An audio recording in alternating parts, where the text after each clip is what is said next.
Chapter 9. Mrs. Rachel Lynde is properly horrified. Anne had been a fortnight at Green Gables before Mrs. Lynde arrived to inspect her. Mrs. Rachel, to do her justice, was not to blame for this. A severe and unseasonable attack of grippe had confined that good lady to her house ever since the occasion of her last visit to Green Gables. Mrs. Rachel was not often sick, and had a well-defined contempt for people who were, but grippe, she asserted, was like no other illness on earth and could only be interpreted as one of the special visitations of Providence.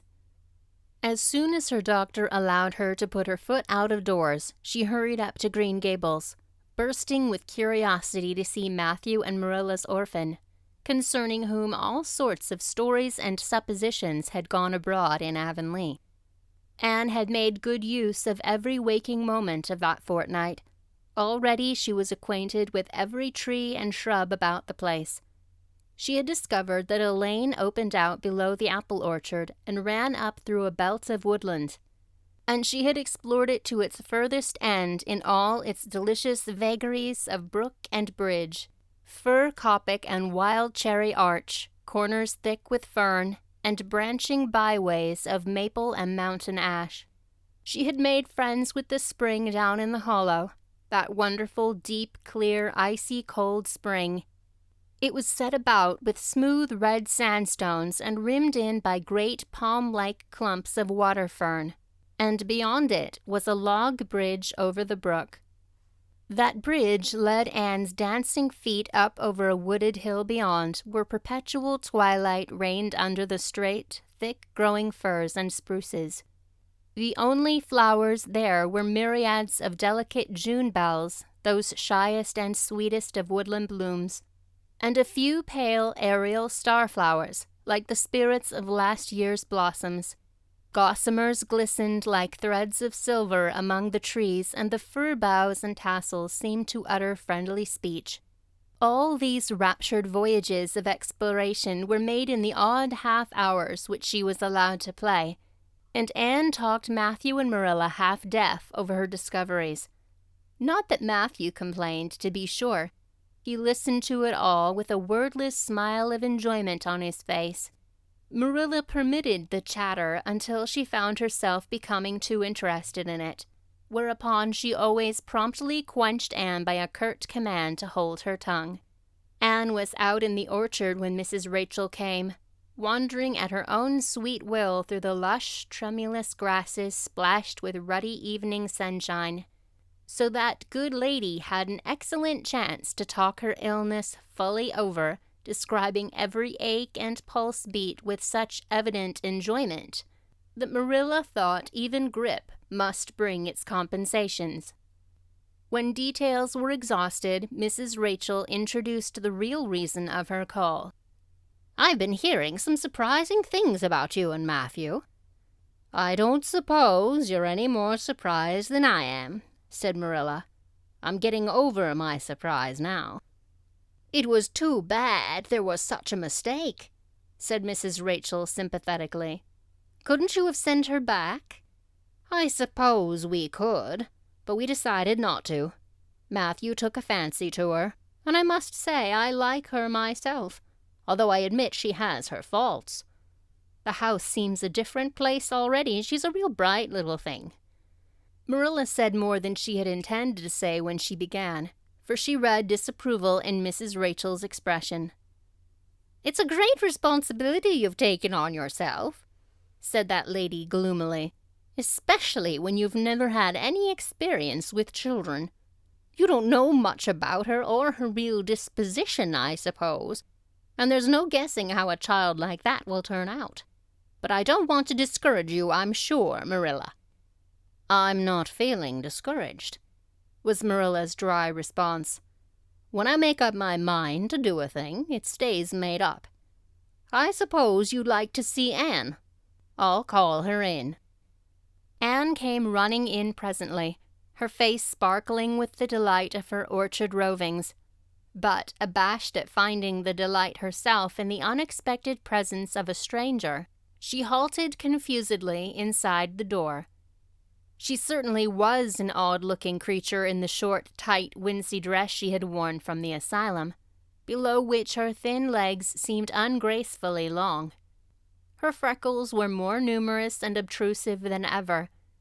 The wind had ruffled her hatless hair into over-brilliant disorder. It had never looked redder than at that moment. "Well, they didn't pick you for your looks, that's sure and certain," was Mrs. Rachel Lynde's emphatic comment. Mrs. Rachel was one of those delightful and popular people who pride themselves on speaking their mind without fear or favor. "She's terribly skinny and homely, Marilla. Come here, child, and let me have a look at you. Lawful heart, did you ever see such freckles? And hair as red as carrots. Come here, child, I say." Anne came there, but not exactly as Mrs. Rachel expected.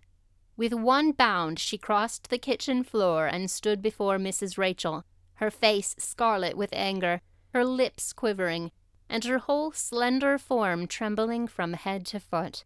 "I hate you!" she cried in a choked voice, stamping her foot on the floor. "I hate you! I hate you! I hate you!" A louder stamp with each assertion of hatred. "How dare you call me skinny and ugly? How dare you say I'm freckled and red-headed? You are a rude, impolite, unfeeling woman." "Anne!" exclaimed Marilla in consternation. But Anne continued to face Mrs. Rachel undauntedly, head up, eyes blazing, hands clenched, passionate indignation exhaling from her like an atmosphere. "How dare you say such things about me?" she repeated vehemently. "How would you like to have such things said about you? How would you like to be told that you're fat and clumsy and probably hadn't a spark of imagination in you? I don't care if I do hurt your feelings by saying so. I hope I hurt them. You have hurt mine worse than they were ever hurt before, even by Mrs. Thomas' intoxicated husband, and I'll never forgive you for it. Never, never." Stamp, stamp. "Did anybody ever see such a temper?" exclaimed the horrified Mrs. Rachel. "Anne, go to your room and stay there until I come up," said Marilla, recovering her powers of speech with difficulty. Anne, bursting into tears, rushed to the hall door, slammed it until the tins on the porch wall outside rattled in sympathy, and fled through the hall and up the stairs like a whirlwind.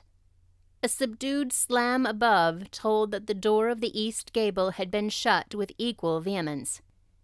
"Well, I don't envy you your job bringing that up, Marilla," said Mrs. Rachel with unspeakable solemnity.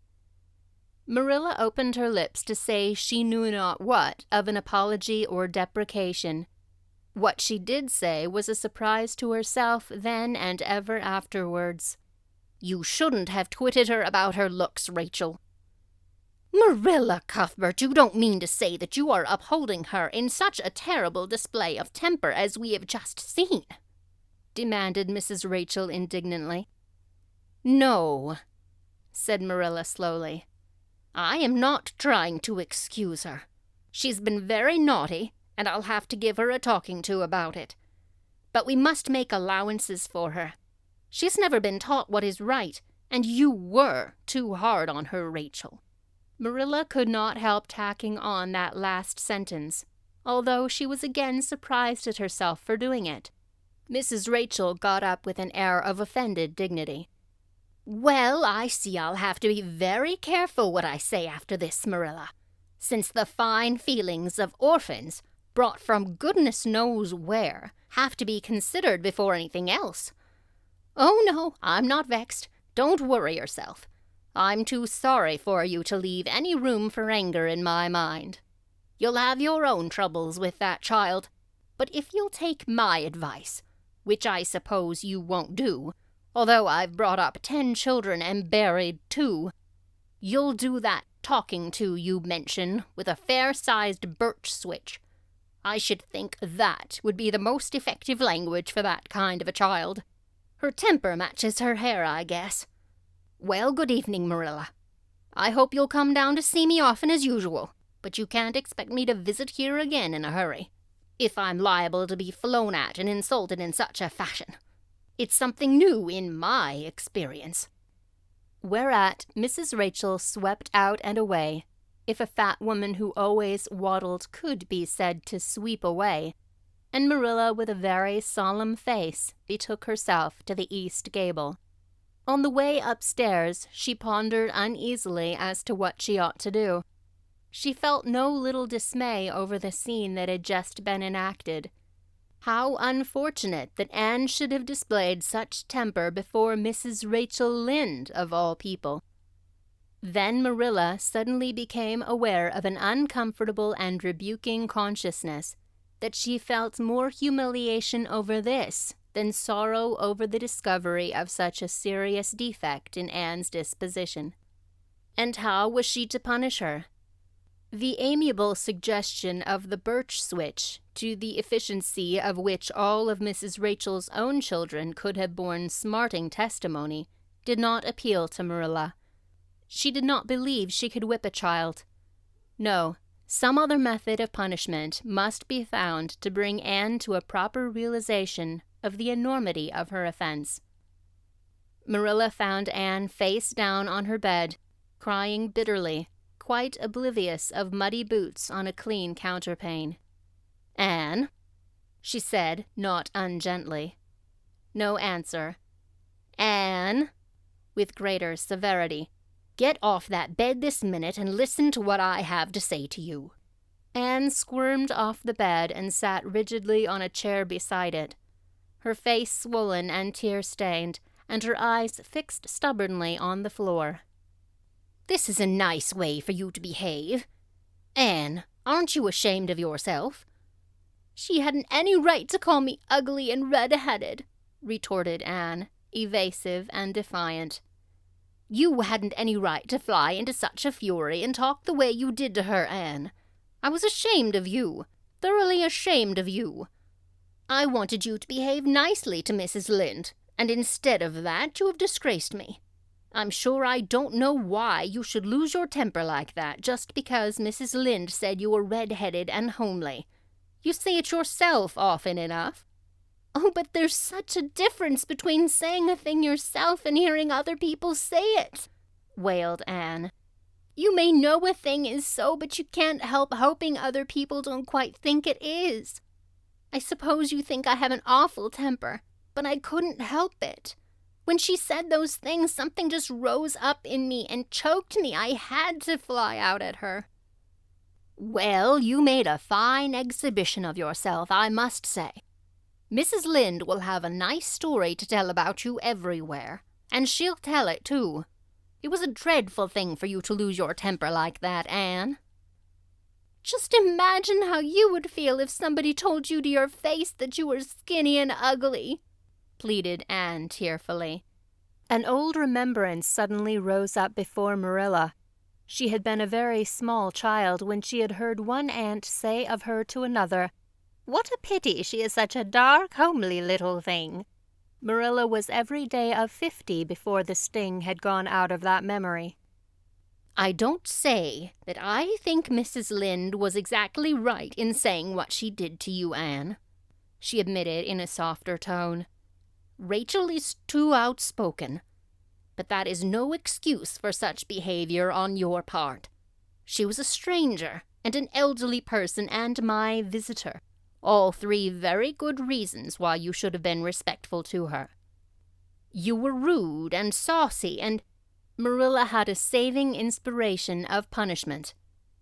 "You must go to her and tell her you are very sorry for your bad temper and ask her to forgive you." "I can never do that," said Anne determinedly and darkly. "You can punish me in any way you like, Marilla. You can shut me up in a dark, damp dungeon, inhabited by snakes and toads, and feed me only on bread and water, and I shall not complain. But I cannot ask Mrs. Lynde to forgive me." "We're not in the habit of shutting people up in dark, damp dungeons," said Marilla dryly, "especially as they're rather scarce in Avonlea. But apologize to Mrs. Lynde you must and shall. and you'll stay here in your room until you can tell me you're willing to do it." "I shall have to stay here forever then," said Anne mournfully, "because I can't tell Mrs. Lynde I'm sorry I said those things to her. How can I? I'm not sorry. I'm sorry I vexed you, but I'm glad I told her just what I did. It was a great satisfaction. I can't say I'm sorry when I'm not, can I? I can't even imagine I'm sorry." "Perhaps your imagination will be in better working order by the morning," said Marilla, rising to depart. "You'll have the night to think over your conduct in and come to a better frame of mind. You said you would try to be a very good girl if we kept you at Green Gables, but I must say it hasn't seemed very much like it this evening." Leaving this Parthian shaft to rankle in Anne's stormy bosom, Marilla descended to the kitchen, grievously troubled in mind and vexed in soul. She was as angry with herself as with Anne, because, whenever she recalled Mrs. Rachel's dumbfounded countenance, her lips twitched with amusement, and she felt a most reprehensible desire to laugh.